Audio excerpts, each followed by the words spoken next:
नमस्कार मित्रांनो, सुवर्ण फार्मिंग चॅनलमध्ये आपले स्वागत आहे। आजच्या व्हिडिओत आपण बघणार आहोत मेंढी पालनात 10 वर्षे टिकून राहण्यासाठी काय करावे। अनेक लोक मेंढी पालन व्यवसाय सुरू करतात। सुरुवातीला 10, 20 किंवा 50 मेंढ्या घेतात। व्यवसाय मोठा करायचा आहे, पण 2 ते 3 वर्षांनी व्यवसाय बंद पडतो। मग प्रश्न असा आहे की काही मेंढी पालक 20-30 वर्षे याच व्यवसायात कसे टिकून राहतात। ते मेंढी पालक योग्य नियोजन, संयम, सातत्य, सवय आणि अनुभवातून शिकण्याची तयारी असते। आज आपण अशाच काही महत्त्वाच्या गोष्टी जाणून घेणार आहोत। मेंढी पालनाला व्यवसाय म्हणून बघणे सर्वात मोठी चूक म्हणजे मेंढी पालन फक्त छंद म्हणून करू नका, तो व्यवसाय म्हणून करा। जर तुम्ही छंद म्हणून करत असाल तर काही दिवसांनी व्यवसाय बंद पडतो। जर तुम्ही प्रत्येक खर्च आणि उत्पन्नाचा हिशोब ठेवत नसाल तर नफा होत आहे की तोटा होत आहे हे समजत नाही। दर महिन्याचा, वर्षाचा खर्च लिहून ठेवा। मेंढी पालनात होणारे सर्व खर्चाचा हिशोब ठेवा, कारण व्यवसायात आकडे बोलतात, छंद बोलत नाही। जास्त काळ छंद टिकत नाही। नफा आला की सर्व पैसे खर्च करू नका, हा खूप महत्त्वाचा मुद्दा आहे। काही लोक पैसे आले की लगेच काही खरेदी करतात, अनावश्यक वस्तू घेतात, पण व्यवसायात पैसा लावत नाहीत। पुढील काही वर्षात व्यवसाय मोठा करायचा असेल तर जो नफा आलेला असतो त्यातला काही भाग व्यवसायात गुंतवणूक करा। रोग आला, दुष्काळ किंवा बाजारभाव कमी झाला, अशा वेळी खूप महत्त्वाचे आहे की आपल्याकडे पैसे अडचणीच्या काळात राहावेत। त्यासाठी इमर्जन्सी फंड ठेवा। अडचण निर्माण होताच पैसे राहत नाहीत, अशा वेळी बेभावात मेंढ्या पिले विकाव्या लागतात। त्यासाठी नफा जो उरेल त्याचा काही भाग अडचणीसाठी लावून ठेवा। सतत शिकत राहणे,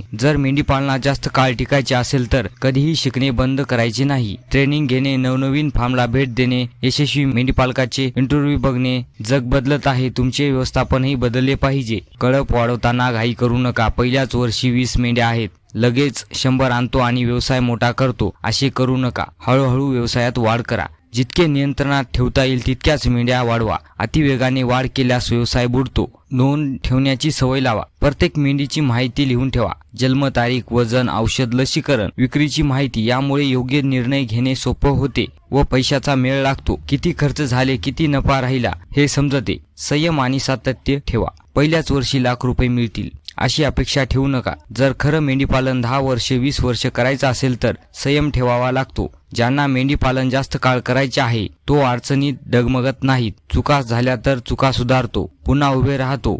10 वर्षे टिकण्यासाठी सातत्य सर्वात महत्त्वाचे आहे। मित्रांनो, मेंढी पालनात 10 वर्षे टिकून राहायचे असेल तर या गोष्टी लक्षात ठेवा। मेंढी पालन व्यवसाय म्हणून करा। चाऱ्याचे नियोजन, रोग नियंत्रण, लसीकरण, योग्य ब्रीड निवडणे, आर्थिक स्थिती समजून खर्च करणे, इमर्जन्सी फंड ठेवणे, बाजाराची माहिती घेणे, सतत शिकत राहणे, व्यवसायाचा विस्तार करणे, नोंद ठेवणे, संयम आणि सातत्य यासारख्या गोष्टी करणे अतिशय महत्त्वाचे आहे। जर यशस्वी मेंढी पालक बनायचे असेल तर ह्या गोष्टी नक्कीच करा। व्हिडिओ आवडला असेल तर लाईक करा, शेअर करा आणि सुवर्ण फार्मिंग चॅनलला सबस्क्राईब करायला विसरू नका। पुन्हा भेटूया नवीन व्हिडिओमध्ये, तोपर्यंत धन्यवाद।